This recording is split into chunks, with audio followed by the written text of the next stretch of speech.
Alhamdulillahi ala ihsani wa syukru lahu ala taufiqihi wa amtinani wa asyhadu an la ilaha illallah wahdahu la syarika lahu ta'ziman li sya'nih wa asyhadu anna Muhammadan abduhu wa rasuluhu adda ila ridwani.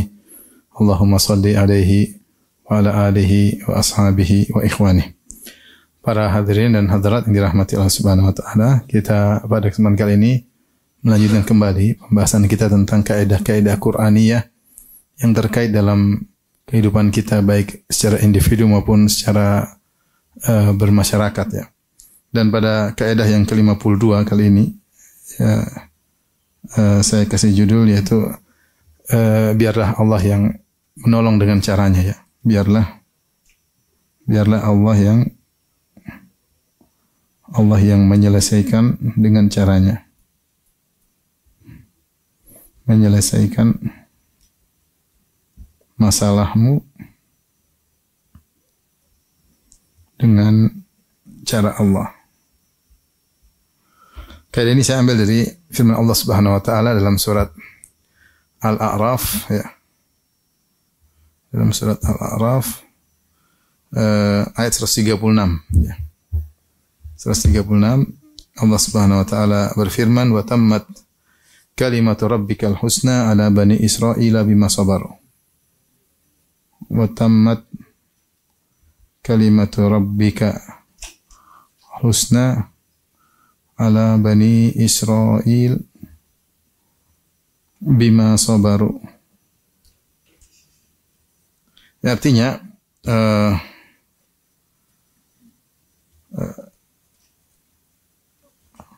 Al-A'raf 7 ayat 137. Kata Allah Subhanahu wa taala, dan telah sempurnalah perkataan Tuhanmu yang baik sebagai janji untuk Bani Israel disebabkan kesabaran mereka ya. Sempurnalah ayat 137 ya. Al-A'raf 137.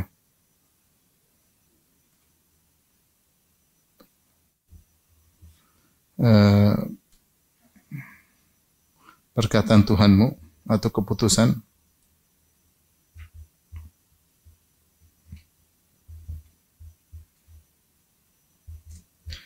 yang indah ya. Yang baik di sini keputusan yang baik, al-husna, yang baik, keputusan yang baik. Terhadap Bani Israel ya.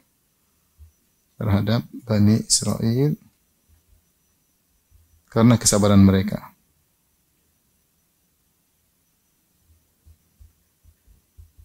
Kemudian kata Allah Subhanahu wa taala, "Wa dammarna ma kana yasna'u fir'aunu wa qaumuhu ma kanu ya'rishun."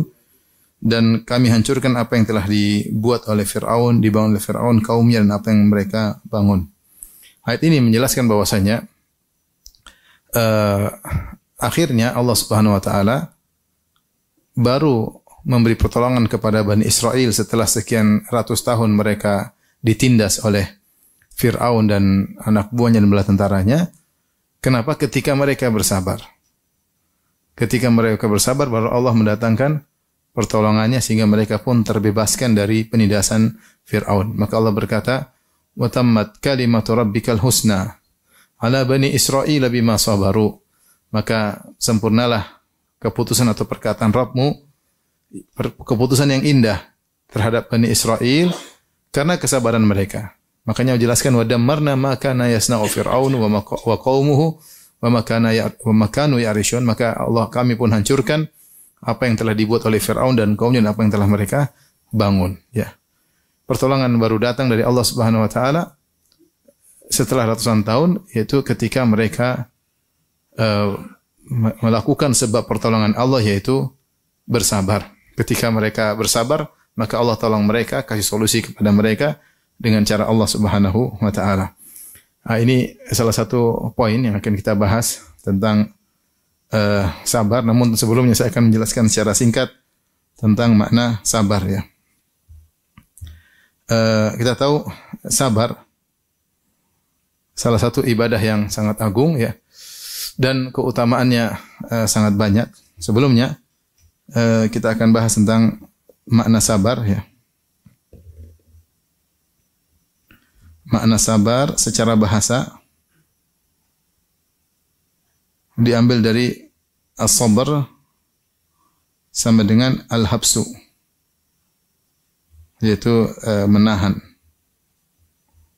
Makanya ketika orang terbunuh, ada yang dikatakan kutila sabran. Kutila sabran maksudnya dia terbunuh dalam kondisi ditahan baru dibunuh. Bukan dia terbunuh ketika dalam peperangan, dalam pertempuran, tapi dia ditahan terlebih dahulu, maka dia pun dibunuh. Dalam istilah bahasa Arab dinamakan kutila sabran.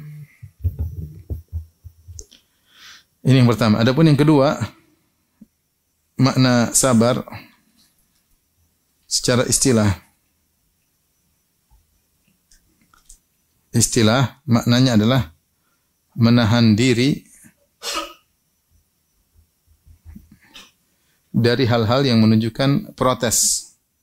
Hal-hal yang menunjukkan protes atas keputusan Allah. Protes atas keputusan Allah. Maka di antaranya adalah menahan lisan, menahan hati. Kemudian menahan lisan. Kemudian menahan anggota tubuh yang lain, menahan anggota tubuh. Maksudnya apa? Menahan hati, jangan sampai hati ini protes atau benci dengan keputusan Allah, marah sama Allah, protes terhadap keputusan Allah. Yang menahan hati, jangan sampai protes, ya. Jangan sampai protes atau merasa Allah tidak adil, merasa Allah zalim, ya. Merasa Allah salah dalam keputusan, Allah tidak rahmat dan macam-macam. Terkadang muncul dalam hati seseorang ketika tidak kuat menghadapi keputusan Allah Subhanahu wa taala. Seperti firman Allah Subhanahu wa taala, "Wa tadhunnuna billahi dhununa." Billahi dhununa, dan kalian berprasangka kepada yang berbagai macam persangkaan. Ada yang berprasangka baik, ada yang berprasangka buruk.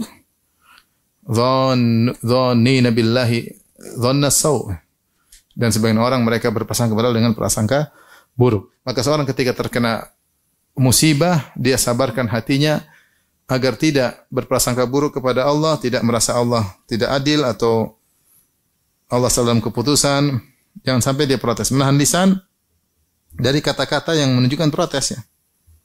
Dari kata-kata yang menunjukkan protes. Makanya di antara dosa besar adalah niyahah. An-niyahah kata Nabi SAW, an-naihah in lam tatub imatat wa lam tatub. Jika seorang wanita yang tukang meratap, orang yang meninggal, dia meratap, di antara bentuk meratap adalah dengan teriak-teriak menyebutkan protes. Ya Allah, kenapa kau ambil anakku? Ya Allah, kenapa? Atau ya Allah, begitu baiknya dia, seakan-akan dia tidak rela melepaskan kepergian orang ini. Dia sebutkan kebaikan yang menunjukkan dia tidak rela. Ini namanya an-naihah. Meratap. Kata Nabi SAW, wanita yang meratap kalau meninggal dan tidak sempat bertobat, maka akan diadab di neraka Jahannam. Dipakaikan pakaian dari api, dipakaikan mantel dari yang menimbulkan penyakit pada tubuhnya, ya. Jadi di antara dosa besar adalah meratap. Karena kenapa meratap mayat adalah dosa besar? Karena adalah bentuk protes terhadap keputusan Allah. Dia merasa Allah dalam tanda kutip tidak becus atau salah atau tidak adil, maka dia pun protes, ya. Ini namanya naihah, dan kebanyakan dilakukan oleh wanita. Dalam Islam tidak boleh. Sedih boleh. Sedih biasa. Tapi protes mengatakan Allah salah, ini tidak benar, atau kenapa kok marah sama Allah, ini semua tidak boleh dalam Islam. Tidak boleh dalam Islam. Di sebagian agama lain, ketika ada orang meninggal, maka sebagian orang dibayar untuk meratapi. Dia ratapi, nangis ini dibayar. Sehingga kalau semakin meratapi, seakan-akan mayat ini semakin bernilai dan berharga. Sehingga senang kalau ada yang meratapi, muji-mujinya, kemudian nangis-nangis, teriak-teriak, malah kadang dikasih apa? Dikasih duit. Islam enggak dikasih duit, kasih neraka kalau tidak bertobat. Tidak boleh. Tidak boleh. Kemudian menahan anggota tubuh. Tidak boleh, misalnya tidak boleh menampar-nampar pipi, misalnya, ya. Dan sebenarnya mukulkan kepala ke tembok, menjambak-jambak rambut. Kata Nabi SAW, "Laisa minna man darabal khududa wa syaqqal juyuba bida'wal jahiliyah." Bukan dari golongan kami orang-orang yang tatkala terkena musibah kemudian dia menampar-nampar pipinya, dia merobek-robek bajunya dan dia menyeru dengan seruan jahiliyah. Ini salah satu bentuk protes terhadap pesan Allah dan ini tidak sabar. Jadi sabar secara bahasanya menahan lisan, menahan hati dan menahan anggota tubuh dari sikap menunjukkan protes terhadap keputusan Allah Subhanahu wa taala. Dan protes keputusan Allah ini dosa besar. Ya, dosa besar. Tapi ini makna sabar secara istilah. Taib, kemudian kita bahas tentang macam-macam sabar. 3 macam-macam sabar. Tapi kita di halaman berikutnya. Macam-macam sabar. Ada 3 secara umum, sabar ada 3. Yang pertama adalah sabar menjalankan ketaatan.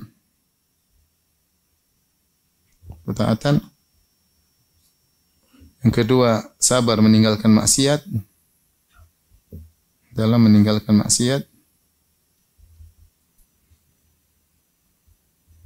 Yang ketiga adalah sabar ketika tertimpa musibah. Sabar menghadapi musibah yang tidak menyenangkan hati. Musibah-musibah yang memilukan hati.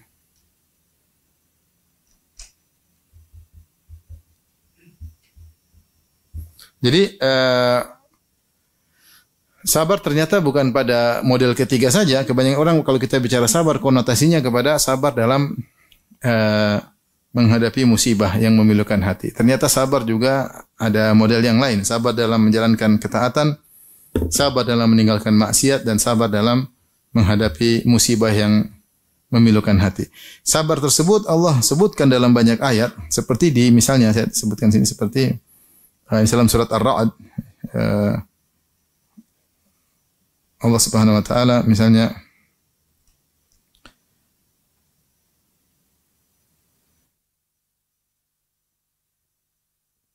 dari ayat 20 dari ayat 20 contoh sabar dalam ketaatan misalnya, lihat di antaranya. Pertama Quran surat 13 ayat 20 dan seterusnya ya. Allah berfirman ketika menyebutkan ciri-ciri penghuni surga, yang di mana penghuni surga tersebut Allah mengatakan wal malaikatu yadkhuluna alaihim min kulli bab, dan malaikat menemui para penghuni surga dari pintu-pintu surga dan mereka mengatakan salamun alaikum bima sabartum, keselamatan atas kalian masuk surga karena kesabaran kalian. Baik, apa amalan mereka yang disebut karena kesabaran mereka? Ternyata Allah sebutkan di sini. Misalnya mengatakan wal alladzina yufuna bi ahdillahi wa la yanquduna al-mitsaq. Itu orang-orang yang menunaikan janji Allah dan tidak membatalkan janji Allah. Itu butuh kesabaran. Amal-amal yang butuh kesabaran Allah sebutkan sebelumnya. Yaitu menunaikan janji kepada Allah butuh apa? Sabar. Seorang kalau bernazar dia harus tunaikan. Tidak membatalkan janji. Walladzina yasiluna ma amara Allah bi ayyusal. Menyambung silaturahmi butuh kesabaran, enggak gampang. Ya, enggak gampang nahan diri, jaga silaturahmi, dikata-katain oleh keluarga terdekat misalnya, kerabat menjengkelkan misalnya. Ini butuh kesabaran untuk menyambung silaturahmi, tanpa mengharap imbalan dari mereka, tanpa mengharap pujian dari mereka, butuh kesabaran. Kemudian juga walladzina sabaru butiqa'a wajhi rabbihim, orang-orang yang bersabar karena mengharap wajah Allah, yaitu ikhlas. Wa aqamus salata, mendirikan salat juga butuh sabar. Salat subuh butuh sabar ya.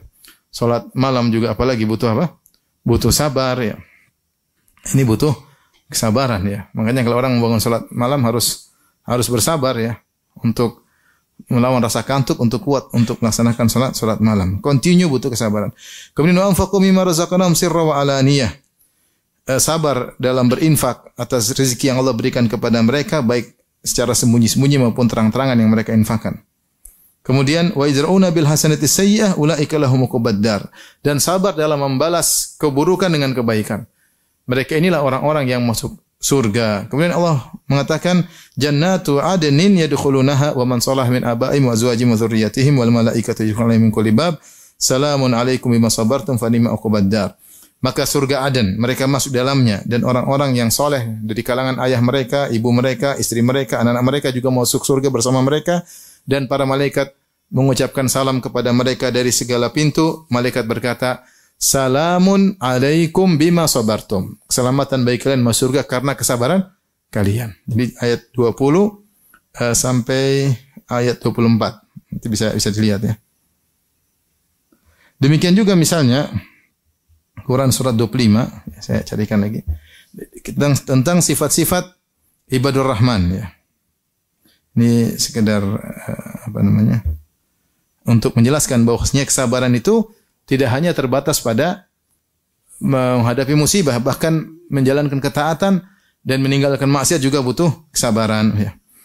Seperti dalam surat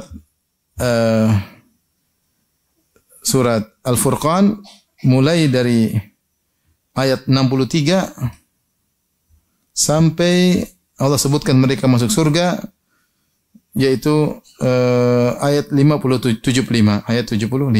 Nanti bisa dibaca. Allah mengatakan wa ibadur rahmanil ladzina yamshuna al-ardh hauna, hamba-hamba ar-Rahman yang berjalan dengan tawadhu. Kalau ada idza khatabahumul jahiluna qalu salama, tawadhu butuh kesabaran.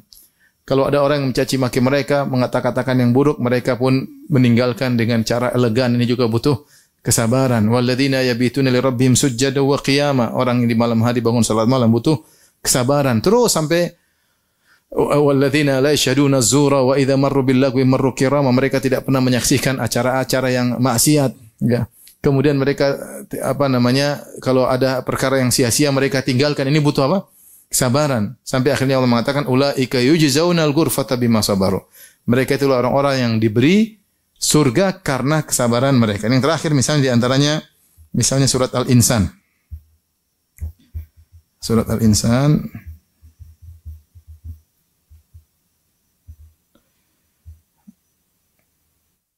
surat ke-76 ya.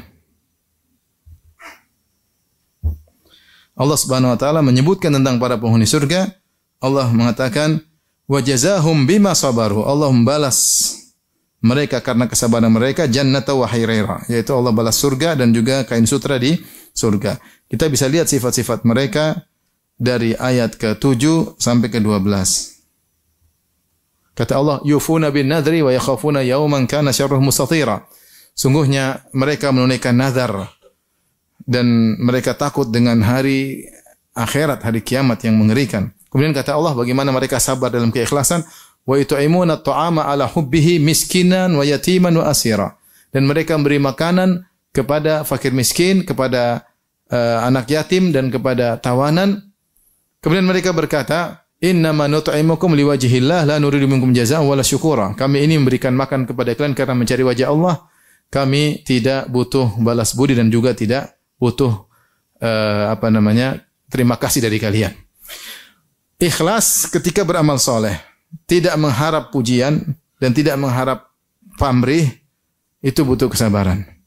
Makanya di akhir ayat kata Allah wajazahum bima sabaru. Allah balas mereka dengan kesabaran mereka. Ternyata untuk ikhlas itu juga butuh kesabaran dan kesabaran ekstra. Di antara sifat yang menunjukkan seorang tidak ikhlas adalah intidharus sana. Kapan dia melakukan kebajikan dan dia menanti sanjungan, itu dia lagi tidak ikhlas. Berarti harus perbaiki. Seharusnya kalau dia ikhlas, dia kasih bantuan, dia tidak butuh sanjungan. Orang sanjung ya urusan, itu kewajiban dia. Dia minta maaf, minta terima kasih atau berterima kasih, itu kewajiban dia. Tapi kita yang berbuat baik jangan menunggu terima kasih darinya. Sehingga sebenarnya mengatakan intidharu as-sana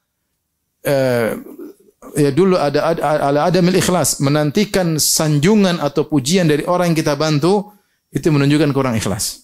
Demikian juga intidharus sawab, menanti dibalas pamrih, itu pun menunjukkan kurang ikhlas. Terus ikhlas bagaimana? Ikhlas ya kita tidak liwajhillah la nuridu minkum jazaa'a wala syukur. Kami tidak butuh dari kalian jaza, balasan dan juga terima kasih, enggak butuh. Itu ikhlas yang seperti itu butuh kesabaran. Jadi maksud saya, sabar itu juga dalam ketaatan butuh kesabaran. Kita sangat banyak butuh kesabaran ya. Sabar salat berjamaah, sabar untuk baca Quran, sabar untuk, dan ini sabar yang juga dituntut dalam syariat. Yang kedua, sabar dalam meninggalkan maksiat. Contoh kisah Nabi Yusuf. Kisah Nabi Yusuf alaihissalam ketika digoda Zulaikha.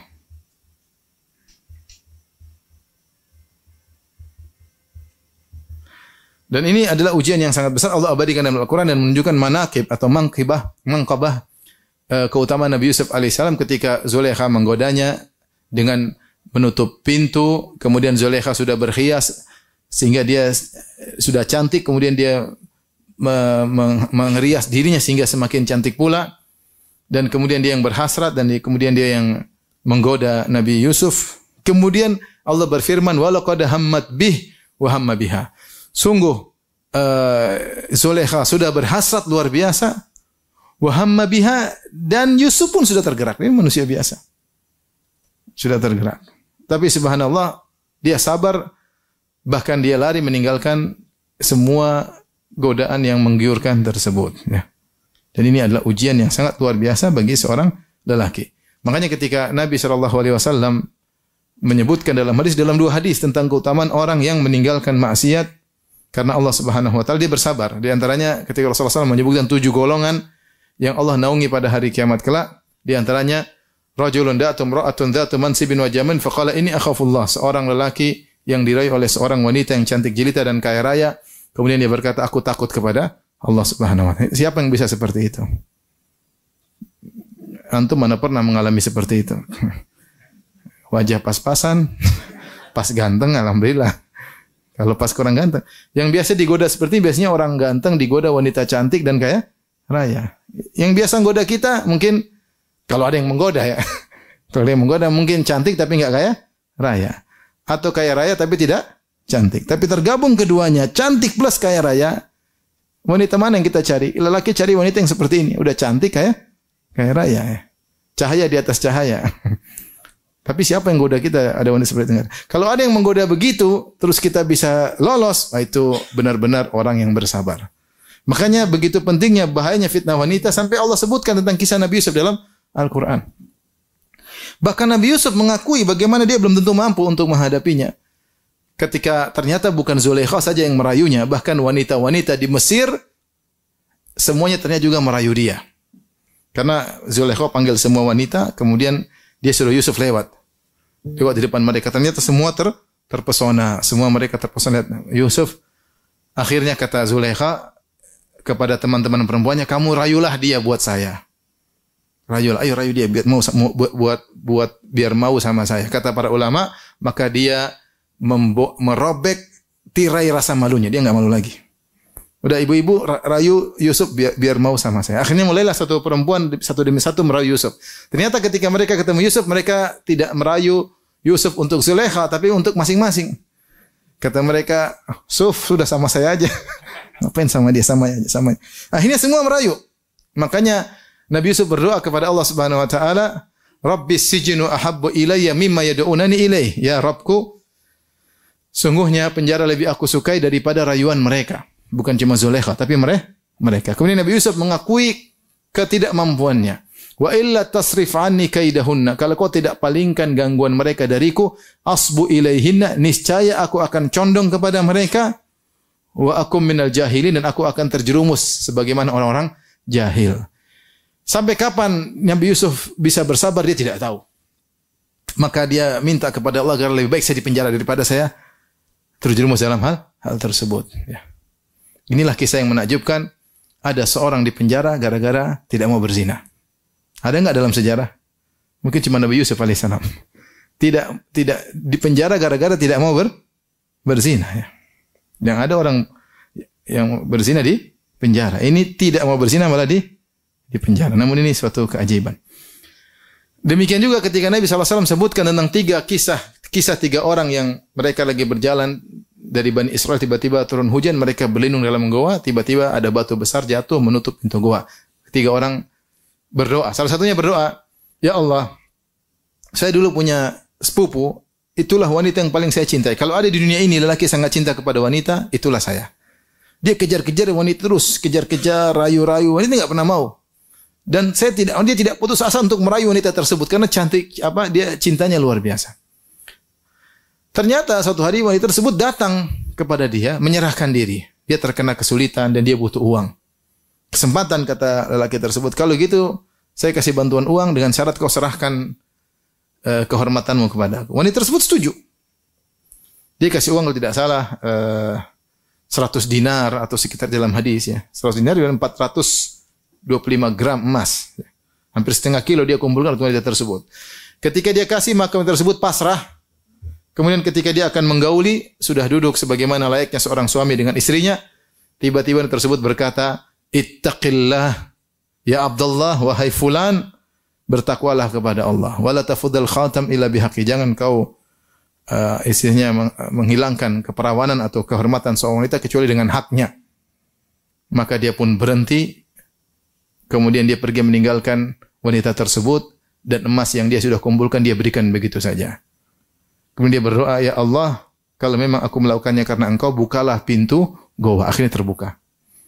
Kita bayangkan wanita ini bukan wanita sembarang yang dia dapat kesempatan untuk menggauli. Ini wanita yang dia kejar-kejar bertahun-tahun. Wanita yang sangat dia cintai. Kata dia, kalau ada lelaki di atas muka bumi cinta sama seorang wanita yang paling besar, itulah saya terhadap dia. Ternyata sudah di depan mata, tinggal melakukan satu kalimat yang buat dia mundur, ittaqillah, bertakwalah kepada Allah. Akhirnya dia meninggalkan karena Allah Subhanahu wa taala. Nah, meninggalkan karena Allah juga butuh kesabaran.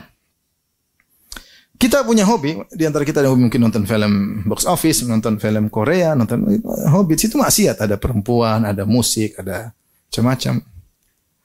Nah, kita harus sabar meninggalkan apa? Maksiat ini tidak baik. Tidak baik untuk agama saya, tidak baik untuk alam barzakh saya, tidak baik untuk akhirat saya. Kalau kita terjerumus, kita istighfar. Astagfirullah. Ini semua butuh kesabaran. Untuk meninggalkan kemaksiatan yang disukai oleh hawa nafsu kita. Itu butuh kesabaran, butuh perjuangan. Kalau kita terjatuh istighfar, kemudian kita bangkit lagi untuk bersabar meninggalkan itu semua, maka ini di antara kesabaran yang dipuji oleh Allah Subhanahu wa taala. Di antara hal yang membantu kita untuk bersabar meninggalkan maksiat, Ibnu Al-Qayyim menyebutkan dalam kitabnya Jawabul Kafi, orang kalau maksiat, dia sebutkan puluhan dampak maksiat. Di antaranya dia mengatakan orang kalau maksiat seharusnya ada nikmat yang akan dia dapat, nikmat tersebut tidak jadi datang kepada dia. Karena silsilah nikmat tersebut dia putus dengan maksiat yang dia lakukan. Ini kalau kita bicara duniawi ya. Kalau kita bicara ukhrawi, akhirat, orang yang melakukan maksiat, maka dia mengorbankan kenikmatan yang melakukan kenikmatan yang sedikit dengan menumbalkan kenikmatan yang sempurna. Bukankah Nabi SAW bersabda, "Man syaribal khamra fid dunya lam yashrabhu fil akhirah." Siapa yang minum khamar di dunia, dia tidak minum khamar di akhirat. Dihukum dengan tidak minum khamar di akhirat. Kenapa? Karena kelezatan sedikit yang ingin dia rasakan. Kata Nabi SAW, bagi lelaki, "Man labisal harira fid dunya lam yalbashu fil akhirah." Tadi man syaribal khamra fid dunya lam yashrabha fil akhirah. Siapa yang minum khamar di dunia tidak akan minum khamar di akhirat. Siapa yang lelaki mana yang pakai kain sutra di dunia, dia tidak akan pakai di surga, tidak akan pakai di akhirat. Artinya setiap kita melakukan satu kemaksiatan, ada kenikmatan, kelezatan yang kita rasakan, tetapi ada kelezatan yang besar yang ditumbalkan, yang harusnya kita dapatkan di akhirat kalau kita tidak melakukan ini. Oleh karenanya, seorang kalau bermaksiat, dia mikir, jangan sampai dia jadi orang bodoh. Maka semua pelaku maksiat disebut orang jahil. Kenapa? Karena kebodohannya membuat dia nekat menerjang kenikmatan yang kelezatan yang sedikit dengan menumbalkan kelezatan yang sempurna dan abadi. Yang ketiga, model kesabaran dalam menghadapi musibah-musibah yang memalukan hati. Di antaranya kita tahu bahwasanya banyak sebab yang buat kita bisa sabar ya. Di antaranya kita tahu bahwasanya di balik sabaran, di balik musibah yang Allah timpakan pasti ada hikmah yang Allah kehendaki. Ya. Terkadang Allah memberikan nikmat kepada seorang hamba dalam bentuk musibah. Ternyata musibah tersebutlah nikmat, tapi cara Allah memberikan nikmat kepada dia dengan cara seperti itu. Contoh sederhana Nabi Yusuf alaihissalam. Ya, ini sudah sering kita sampaikan contoh Nabi Yusuf. Nabi Yusuf alaihissalam bagaimana bisa jadi bangsawan? Untuk bisa menjadi bangsawan melalui silsilah musibah. Musibah dihasati oleh kakak-kakaknya. Ini awal musibah. Kakak-kakaknya hasad sama Nabi Yusuf. Kemudian musibah dibawa pergi oleh kakak-kakaknya, kemudian dibuka bajunya, kemudian dimasukkan dalam sumur. Musibah berikutnya. Musibah berikutnya kemudian dijual jadi seorang apa? Budak. Dijual dan dibeli harga yang murah. Musibah seterusnya adalah dipisahkan dari ayah yang sangat dia cintai. Ayah dan ibunya dipisahkan. Masih kecil Nabi Yusuf alaihissalam.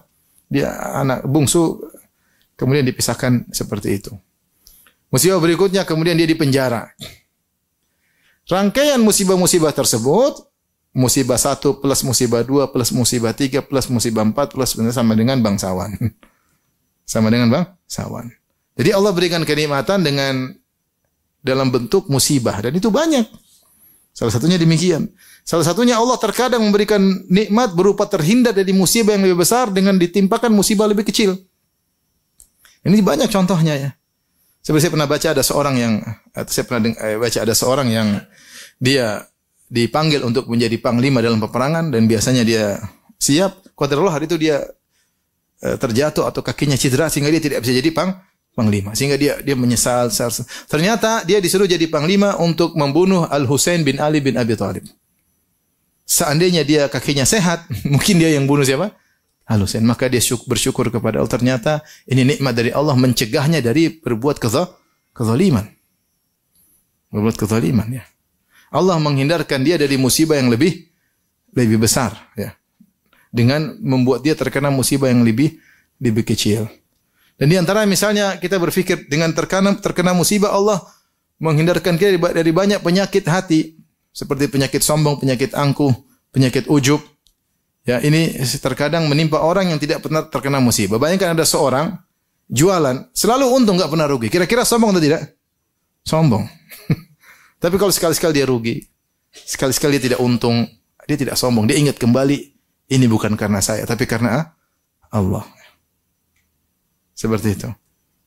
Kalau orang selalu sukses, tidak pernah gagal, dia mungkin sombong. Kalau orang sehat selalu, tidak pernah sakit, mungkin sombong. Angkuh. Ya karena saya olahraga tiap hari.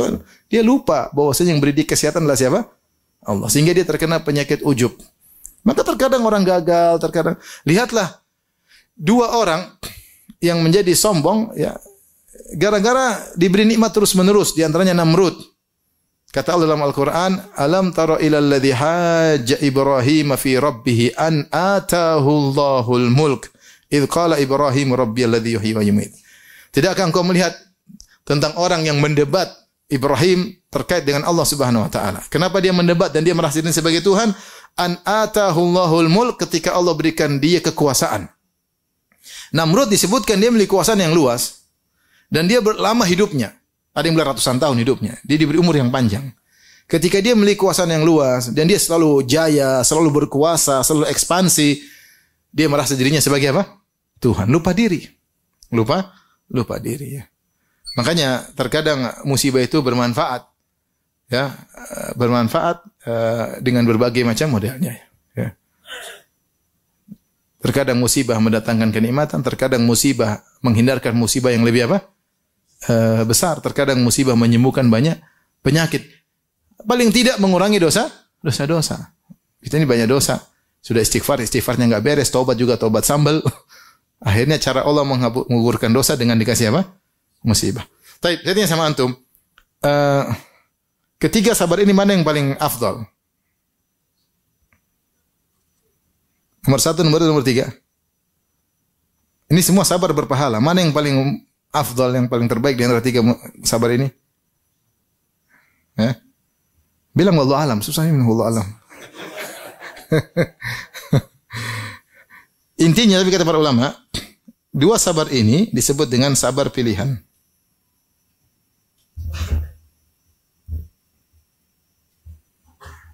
Pilihan atau as-sabar, kata Syekhul Islam Taimiyah, as-sabar al-ikhtiyari.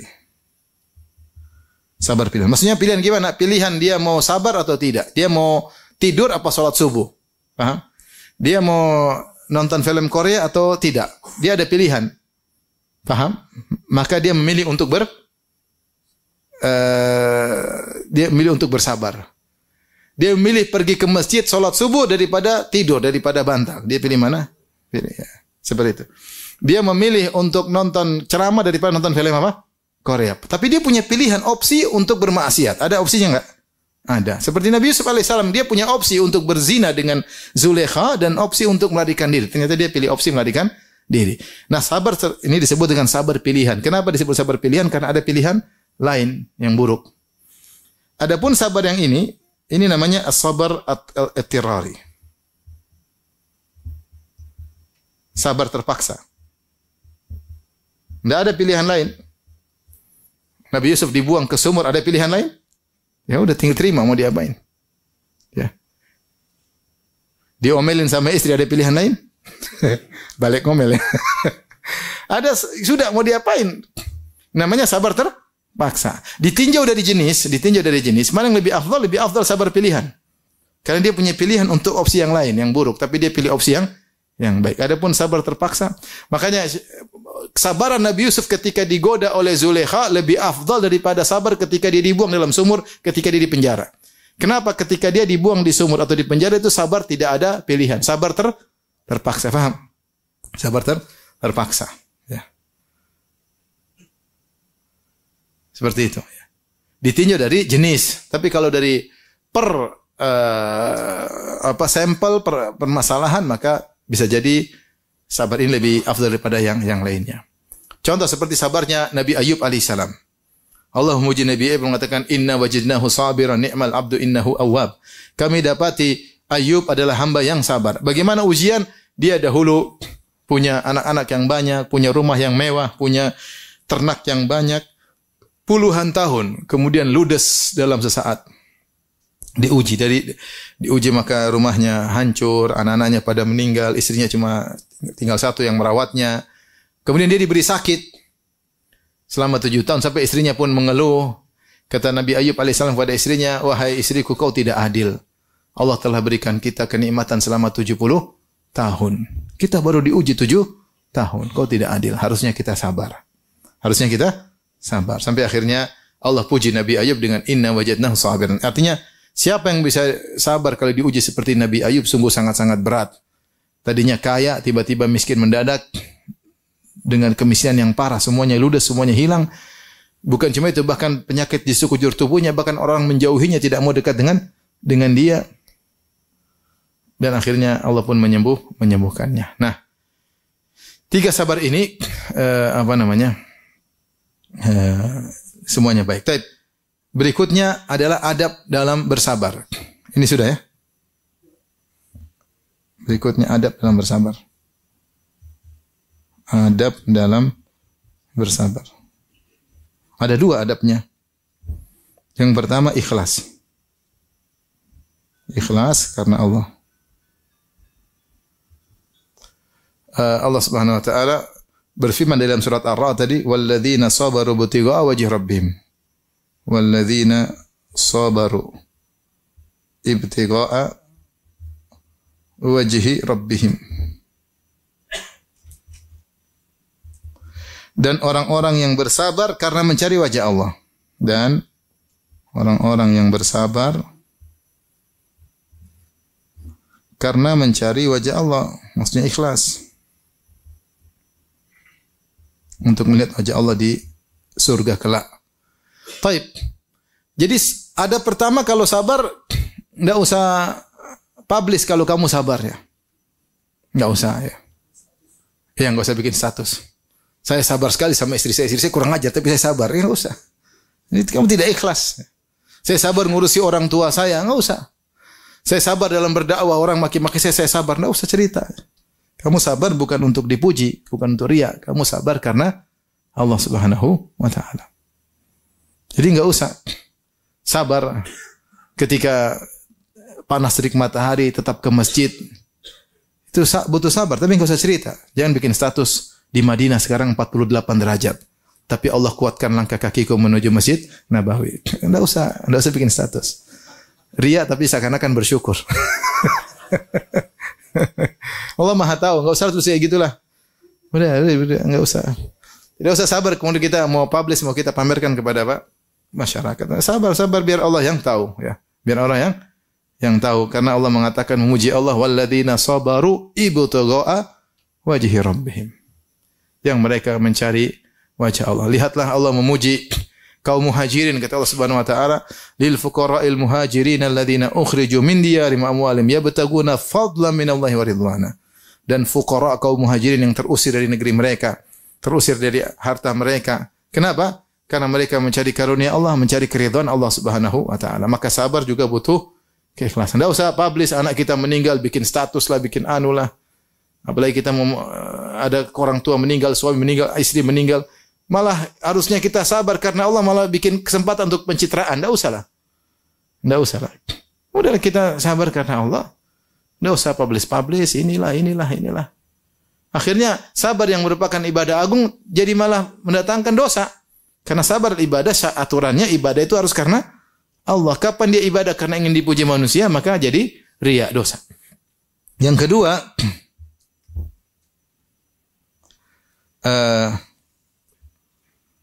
meyakini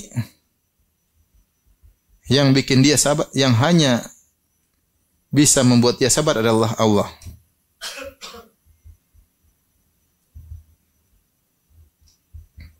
Adalah Allah, ya. Fasbir wa ma sabruka illa billah, kata Allah. Wa ma sabruka illa billah. Subhanallah. Kata Allah, bersabarlah. Tidaklah kau bersabar kecuali karena Allah. Tidaklah engkau bisa sabar kecuali karena Allah. Maka jangan kita pede dengan diri kita. Terkadang masalah di depan kita, kita serahkan sama Allah. Saya sabar. Insya Allah Allah bikin apa? Sabar. Allah bikin kita sabar. Makanya ketika kita terkena musibah, ada ucapan-ucapan yang kita ucapkan agar Allah bikin kita. Karena kita nggak mungkin sabar kecuali Allah bikin kita sabar. Kalau Allah nggak bikin kita sabar, nggak mungkin kita bisa sabar. Sehingga kalau kita pun sabar, kita tidak ujub. Tapi memang yang bikin saya sabar siapa? Allah. Ini fungsinya Allah kasih kita kesabaran. Yang kedua, kita tidak ujub. Makanya jika terkena musibah, kita bilang apa? Innalillahi wa inna ilaihi raji'un. Jika terkena musibah,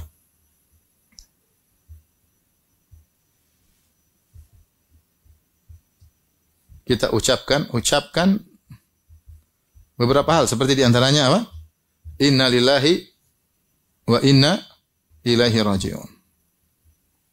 Ini buat kita sabar. Kita ini semua milik Allah dan kita semua akan kembali kepada Allah.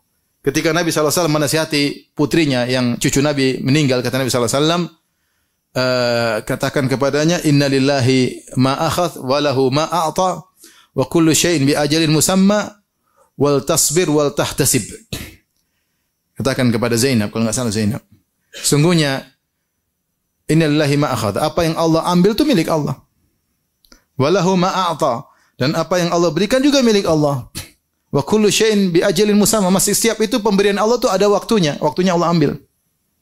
Anak ada waktunya Allah ambil, istri ada waktunya Allah ambil, suami ada waktunya Allah, harta ada waktunya Allah ambil. Wal tasbir wal tahtasib, hendaknya Zainab bersabar dan hendaknya dia mengharap pahala dari Allah Subhanahu wa taala. Lihatlah ketika Ummu Sulaim anaknya meninggal. Kemudian datang suaminya, tadinya sakit, kemudian selalu Abu Talha tanya, "Gimana anak kita?" Masih sakit. Akhirnya tanya, "Bagaimana anak kita?" Anak laki-laki satu-satunya begitu. Akhirnya anaknya meninggal. Akhirnya Ummu Sulaim dengan begitu sabarnya, dia mandikan anaknya, dia kafankan, dia kuburkan. Setelah dia kuburkan, suaminya datang. "Gimana anak kita?" Kata Ummu Sulaim radhiyallahu anha, itu ibunya Anas bin Malik. Tapi Anas bin Malik dari bapak yang lain. Ini dia dari nikah lagi, punya anak yang meninggal, Abu Umair. Maka Ummu Sulaim berkata, "Wahai suamiku, anak kita lebih tenang daripada sebelumnya." Maksudnya sudah meninggal. Sebelumnya kan sakit, nangis-nangis. Sekarang lebih apa? Lebih tenang. Dipahami oleh Abu Talha sudah sembuh atau lebih baik. Ternyata maksudnya sudah meninggal dunia. Akhirnya dia pun berhias, dia kasih makan suaminya udah kenyang, terus dia berhias, akhirnya suaminya menggaulinya. Setelah selesai suaminya keperluan perutnya sudah terpenuhi, keperluan syahwatnya sudah terpenuhi, baru dia ngomong sama suaminya. Kata dia, "Wahai Abu Talha, kalau ada orang kasih pinjaman sama kamu, terus dia ambil, apa dia zalim?" "Tidak. Ya punya dia, mau ambil kapan saja ambil." Kasih mukaddimah. Kata dia, oh enggak. Ya memang ambil aja. Ya itu anakmu itu titipan dari siapa? Allah, diambil. Inna lillahi wa inna ilaihi rajiun. Anak kita milik Allah, diambil. Ya sudah. Subhanallah, akhirnya Abu Talha lapor kepada Nabi, sedih. Kata Nabi, apakah kalian berhubungan tadi malam? Kata Abu Talha, iya. Semoga Allah berkahi hubungan kalian semalam. Subhanallah, akhirnya dia punya anak namanya, kalau tidak salah, Abdullah. Abdullah ini kemudian punya anak 10 orang, semuanya ahli Quran. Dari hubungan malam tersebut. Tapi maksud saya, ini membuat kita sabar. Kita tahu semua ini milik siapa? Allah. Ada teman kemarin, subhanallah, anaknya umur mungkin 20 tahun. Laki-laki pertamanya meninggal. Dia telepon saya, Ustaz tolong doain lagi sekarat. Wah, ya saya doain. Terus kemudian besoknya, Ustaz, qadarullah, Allah mengambil miliknya. Ya. Artinya titipan sudah diambil. Wah, meninggal. Tapi bahasa dia, ini titipan Allah sudah apa? Allah ambil. Berat, tapi itu di antara hal yang buat kita sabar. Kita tahu itu titipan Allah Subhanahu wa ta'ala. Sehingga di antaranya kita juga mengatakan alhamdulillah ala kulli hal. Kita bilang alhamdulillah ala kulli hal. Kalau kita terkena musibah, kita bilang alhamdulillah. Itu segala puji bagi Allah atas keputusan. Artinya semua keputusan Allah pasti ada kebaikan. Kita husnudzan, pasti ada kebaikan. Sederhananya seperti misalnya anak kita diambil, kita bilang mungkin Allah ingin berikan dia kehidupan yang lebih baik pada di dunia. Nanti kalau besar malah banyak fitnah, banyak macam-macam. Allah selamatkan dia dengan mengambilnya. Kalau kita punya orang tua meninggal, ya mungkin daripada hidup udah tua, susah-susah, sakit-sakitan, Allah ingin ambil dia, pindahkan dalam kehidupan yang lebih baik. Kita husnudzan aja. Husnudzan aja. Ya. Karena semua keputusan Allah, itulah yang lebih baik. Kemudian antaranya, seperti Allah mengatakan dalam surat, dalam Al-Quran ketika bercerita tentang ini ibunya Nabi Musa. Ibunya Musa kan, Musa mau ditangkap sama Firaun, mau disembelih. Maka dia pun taruh dalam kotak, kemudian diletakkan di sungai Nil. Ternyata kotak tersebut supaya selamat dari kejaran Firaun malah diambil oleh Firaun. Lewat di kerajaan Firaun diambil. Maka dia pun sedih, dia ingin menjerit, kembalikan anakku. Walaula an rabatna ala qalbiha. Ala qalbiha. Kata Allah, kalau bukan aku ikat hatinya, tentu dia akan membongkar rahasia. Ya. Kata Allah, wasbaha fuadu ummi Musa farigon in kanat latubdi bihi. Hampir-hampir ibunya mengutarakan itu anakku. Laula an rabatna ala qalbiha litakuna minal mu'minin. Kalau bukan kami ikat kokohkan hatinya agar dia termasuk wanita yang beriman. Jadi yang buat dia bisa sabar, kenapa Allah ikat apa? Hatinya, Allah kokohkan hatinya. Maka ini menguatkan bahwasanya tidak ada yang bisa memberi kesabaran kecuali Allah Subhanahu wa taala. Surat Al-Qasas ayat 10 ya. Lihat juga 28 ayat 10. Kisah ibu Nabi Musa. Makanya Syekh Abdul Razak pernah cerita tentang seorang namanya Al-Walid Al-Ali, Dr. Al-Walid Al-Ali, seorang dai lulusan Madinah, S3 juga dari Kuwait. Dia ini sangat berbakti sama ayahnya dan selalu memberi waktu buat ayahnya, ngobrol setiap ba'da asar sampai maghrib. Kalau dia punya kegiatan apapun dia batalkan, dia harus ngobrol sama ayahnya. Ayahnya sangat senang. Jadi kalau ba'da asar udah dia ngobrol sama ayahnya, minum kopi sampai maghrib. Itu kegiatan dia sehari-hari. Sampai orang berkata kalau ingin belajar berbakti sama ayah, belajar sama orang ini. Kemudian dia sangat disayang oleh ayahnya, bahkan umroh bareng sama ayahnya, kemana-mana safar sama ayahnya. Kalau dia memang sengaja berbakti sama ayahnya. Subhanallah, ketika dia berdakwah di Afrika, dia ditembak, meninggal. Heboh waktu itu. Terus saya lihat sempat ada foto atau Syekh Abdul Razak nyolatkan dia. Mungkin Syekh Abdul Razak ke Kuwait, mungkin sholatkan apa? Dia dan Syekh Abdul Razak ikut menguburkan. Ketika dikuburkan, ayahnya bilang, "Ya Allah," kata Syekh cerita sama saya. Kata ayahnya, "Ya Allah, saksikanlah aku dan ibunya sabar, terima, ridho dengan keputusanmu." Tidak ada apa-apa, tidak ada nangis, dia sabar. Subhanallah, kata Syekh, setahun kemudian kalau tidak salah, saya juga agak lupa ingat cerita Syekh. Saya bilang setahun kemudian saya pun ketemu dengan bapaknya, ini muridnya Syekh, bapak murid Syekh tersebut. Maka saya bertanya, gampangannya, "Ami kok bisa tegar ketika menguburkan anak?" Karena mereka tuh ini anak sangat berbakti. Bukan anak yang nakal aja kalau meninggal orang tuanya nangis. Yang nakal kepala batu pun juga apa? Nangis. Kenapa cepat mati kamu? Belum taubat sudah mati. Apalagi kalau anaknya baik, tentu luar biasa ujiannya. Dia mengatakan ketika saya terima telepon bahwa anak saya meninggal, saya langsung berdoa kepada Allah. Allahumma rbut ala qalbi. Ya Allah, kokohkanlah apa? Hatiku. Saya langsung minta sama Allah.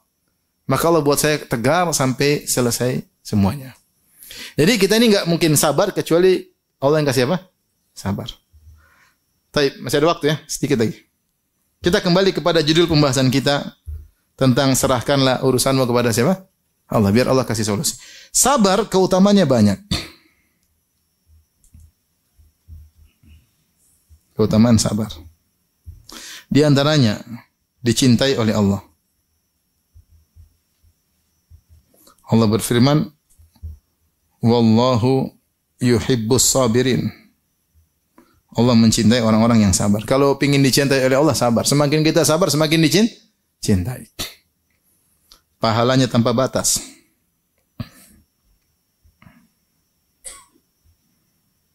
Apa? Firman Allah Subhanahu wa taala, "Innama yuwaffas sabiruna ajrahum bighairi hisab." Ajrahum bighairi hisab. Sungguhnya orang sabar diberi ganjaran tanpa batas. Berikutnya, ketiga, Allah bersama orang yang sabar.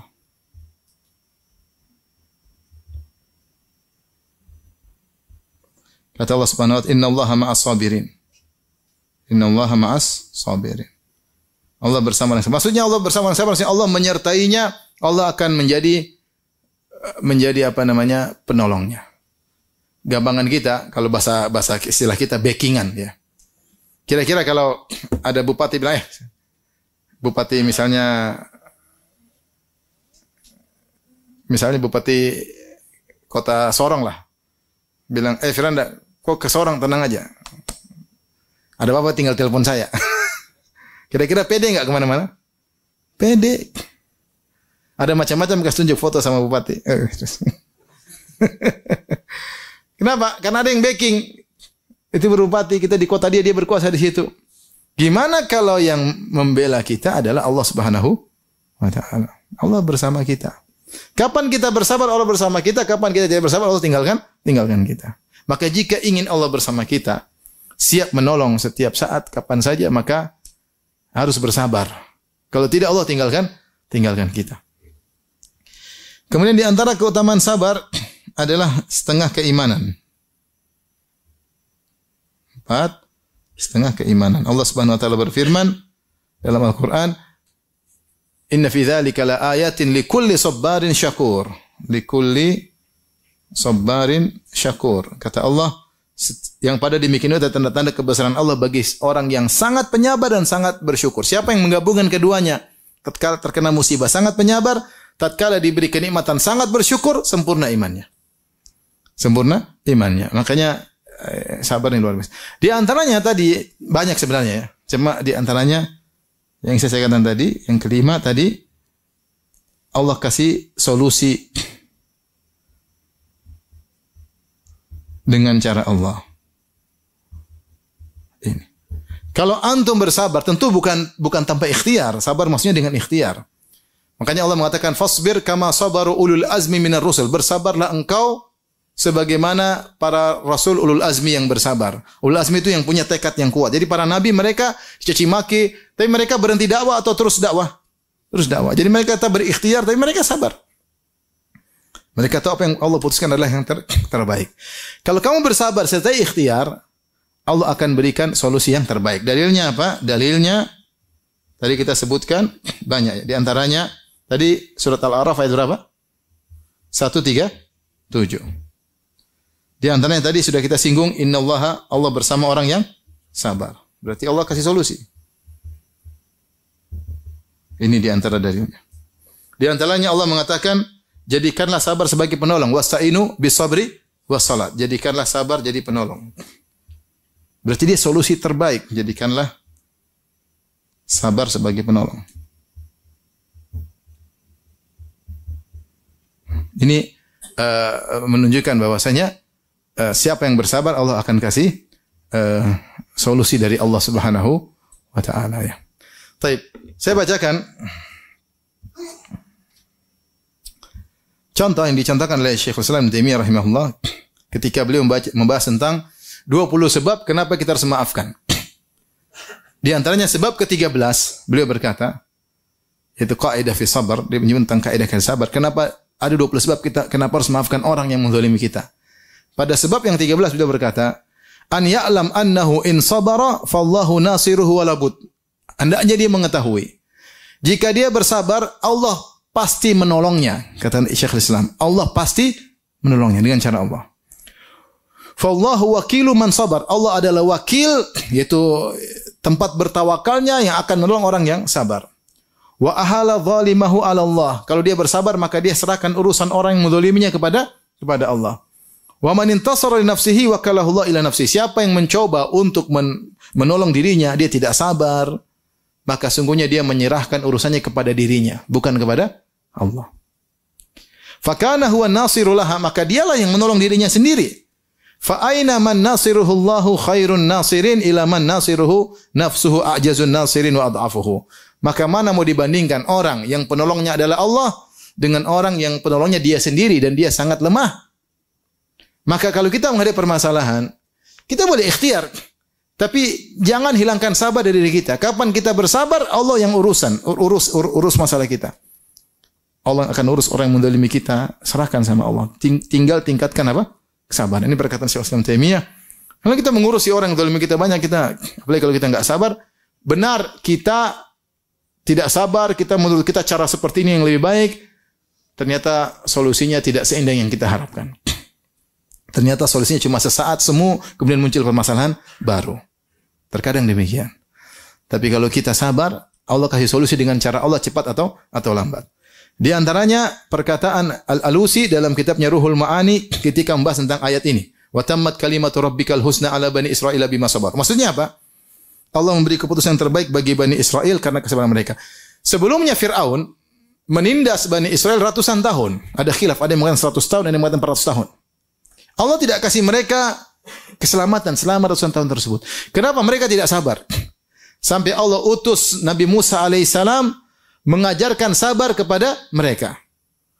Ya qaumi ista'inu billahi wasbiru, kata Nabi Musa alaihissalam, wahai kaumku, mintalah pertolongan kepada Allah dan sabarlah. Ketika Nabi Musa mengajarkan kesabaran kepada mereka, jadilah mereka bersabar. Ketika mereka bersabar, maka Allah kasih apa? Solusi dengan cara Allah Subhanahu wa taala. Maka Allah katakan wa tammat kalimatu rabbikal husna ala bani Israila, dan indahlah keputusan Allah terhadap Bani Israel bima sabaru, karena kesabaran mereka. Maka kemudian Al-Alusi menyebutkan, beliau mengatakan tentang ayat ini,